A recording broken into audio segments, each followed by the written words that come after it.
My name is Anthony Arena. I am a 2000 rated chess expert from Long Island, New York. Today we're going to go over my personal favorite opening, the Birds opening. We're going to go over 3 live games, and if you stick around to the end, we're going to go over a secret line, the Froms Gambit, which I consider to be the most dangerous line in chess. Let's get right into the Birds opening, which is f4, looking to basically challenge the e5 square. Our idea is pretty simple. Knight f3, we're going to play b3. We're going to kettle our bishop on b2, and we're going to launch an attack on the king side.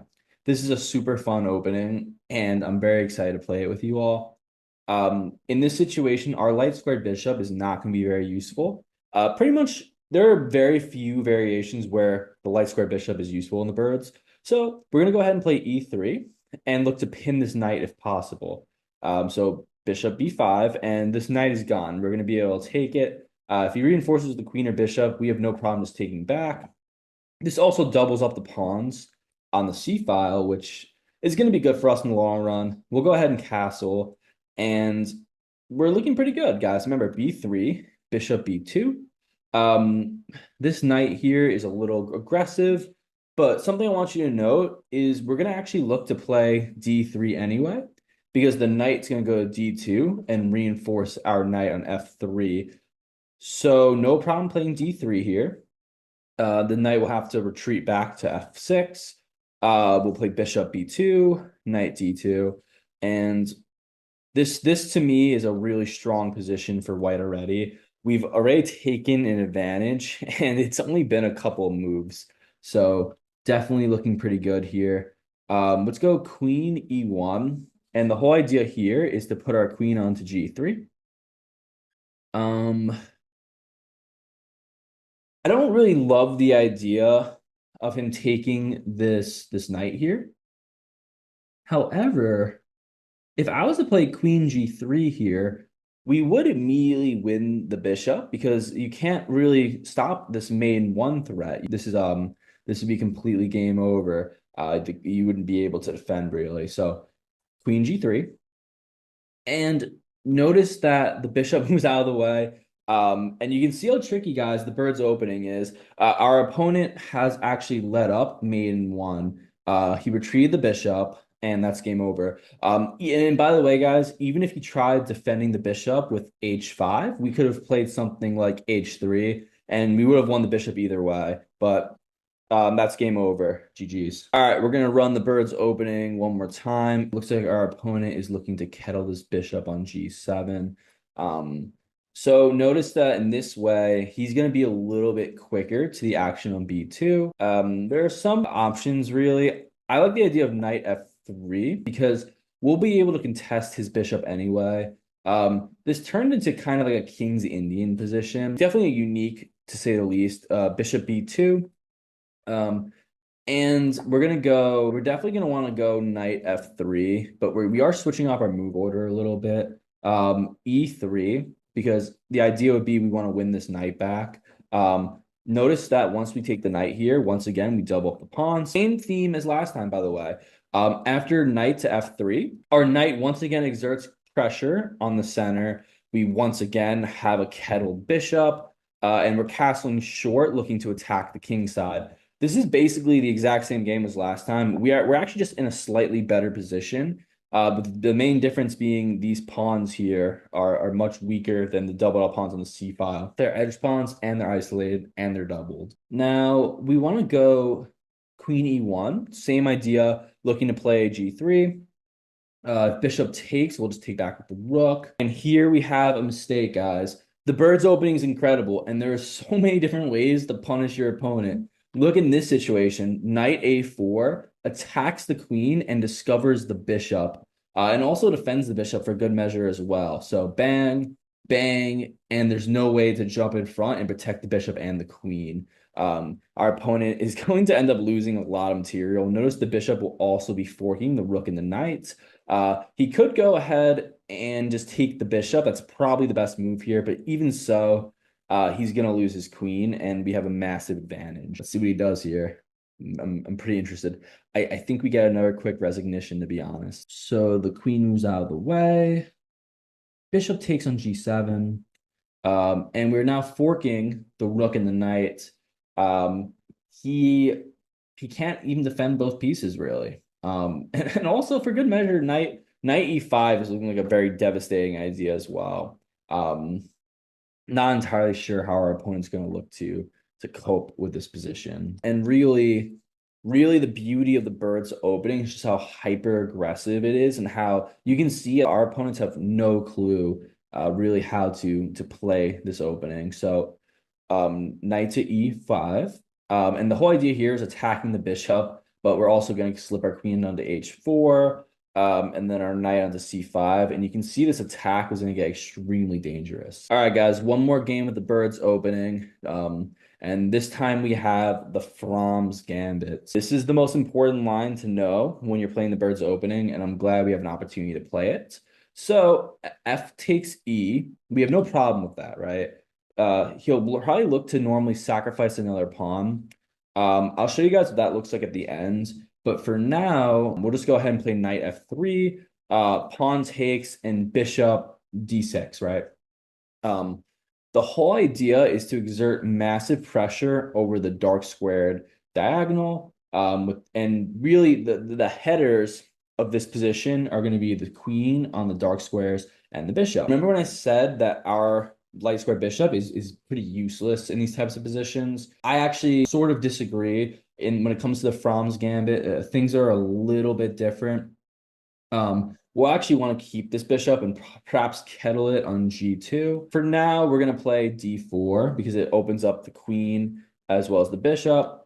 So notice that he's looking to attack our knight. If we let him take this knight, there's a devastating mating tactic. I'll show you guys what it looks like. But for now, because we were able to release our queen, something like queen d3 will actually defend the knight. And then when he tries to go ahead and check us with his queen and bishop, we'll be able to basically defend these threats here. So, how do I want to play this? This is actually really tricky, isn't it? All right, queen e4 check. We have to defend the fork here on f2. And of course, these bishop attacks are still coming strong. Queen h4 isn't necessarily possible, but we'll go ahead and play g3 and look to kettle that bishop. I'm not super excited about taking this pawn on b7 either. I could do it here, I suppose. I guess why not? When it's all said and done, we can take this pawn here and then go bishop g2. Just looking to exert some pressure over our opponent's position. We do have that pawn advantage, and we defended the From quite nicely. So no big deal. We're going to consider taking the a7 pawn. But it's probably best practice to not win the a7 pawn and instead retreat the queen to f3. And really the whole point here is just utterly weak our position is. We're going to want to defend these threats. Queen d3, just defending the knight. Notice that bishop takes, pawn takes back, queen's defending the pawn. And we should be able to just castle here. I'm thinking it might make sense to try to chase this knight away first with e3 because the bishop's defending and the queen's defending. This knight will have to retreat now, no more forking threats. The rook and knight were attacking on e2. So really there's no weaknesses in just defending by pushing the pawn forward to e3. It does block the bishop out, but as you guys know from our other two examples, our dark square bishop is best on b2. He's actually gone ahead and hung the knight here. And I think we can safely take... I'm wondering if he sacks his bishop here. I don't think that's a good idea. I think he miscalculated a little bit. The bishop's defending the pawn. Bishop takes, pawn takes, queen takes. Well, the queen can't even take. It's not really in an active position. Then g6. Okay, so with g6... I think we're just going to want to retreat our queen to a safer position, probably f3. I think f3 is probably the ticket. We're adding extra defense, and we're going to look to castle. I mean, once we castle, we immediately get a discovered attack on the knight. Our king is much safer. We haven't even gotten this other dark square bishop in the game, but you can see that that we're just completely destroying our opponent here. Let's go ahead and castle. Let's go ahead and castle. I'm not particularly worried very much. Okay, yep. And like I said, guys, by castling, we have a battering ram on the knight, which is hanging, of course. If bishop takes, bishop takes. If rook takes, we'll just take with the bishop as well. We're not really worried about discovered attacks. If he trades off queens, he's also just down a full 2 minor pieces. Our opponent plays queen d7. And I want you guys to look at this position and see the next tactic here, because we're winning, but you can always be winning by more. What I love in this situation is an idea like bishop c6, skewering the queen to the rook. If the queen moves out of the way to, let's say, queen f8, we can just take with check and win this rook that way. And yep, notice that our opponent misses this idea of just queen f7, check. We don't have to take the rook right away, and we kind of proved that right away. So check. Where does the king go? Nowhere that great. Let's go ahead and just. I mean, do I play it safe here? I almost think that there's a mating pattern on the board, but let's just take.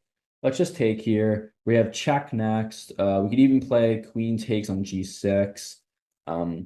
Our opponent is completely tied up. I'm not particularly worried about this pawn. In fact, b3, and our finishing blow would be bishop b2, and that would be mate in 2 after the bishop defends. I don't think anything else could really block. And we did play bishop b2 really late in this game. Notice that the other games, we were putting our bishop out there right away, just trying to kettle. But in this case, we waited to the very last move in order to go for that killing blow. And we might have been able to play that move early. I think this is pretty much a complete mating net. Bishop takes. So notice here, guys, you could take with the bishop. But I actually really like pawn takes. And what's really mean about this move is we can just play d5 and it's a pawn mate. And that would be game over. Okay, he does just he's desperately trying to block, but I'm noticing that we have mate anyway with queen f8. Yeah, and then just rook f7. Now the position everyone's been waiting for, the Froms Gambit.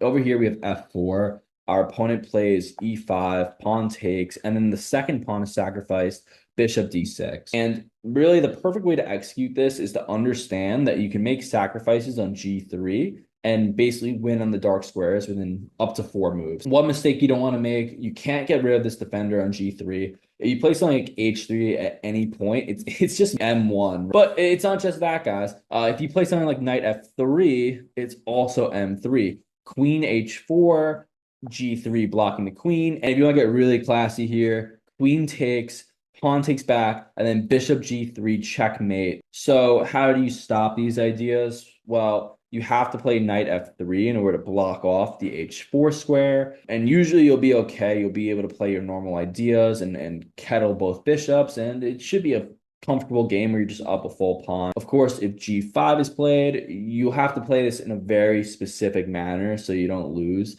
Because if he's able to dislodge your knight, it's the same exact threat as before. And just like the other positions, you end up with a beautiful queen sack. Really, the only way to defend this g5 threat is to play g3, pawn jumps down to g4, and now knight to h4. Notice that we're up a pawn. Our opponent has no center control. We're still going to be able to kettle. The dark squares are going to be a massive weakness. Bishop g2, castle short.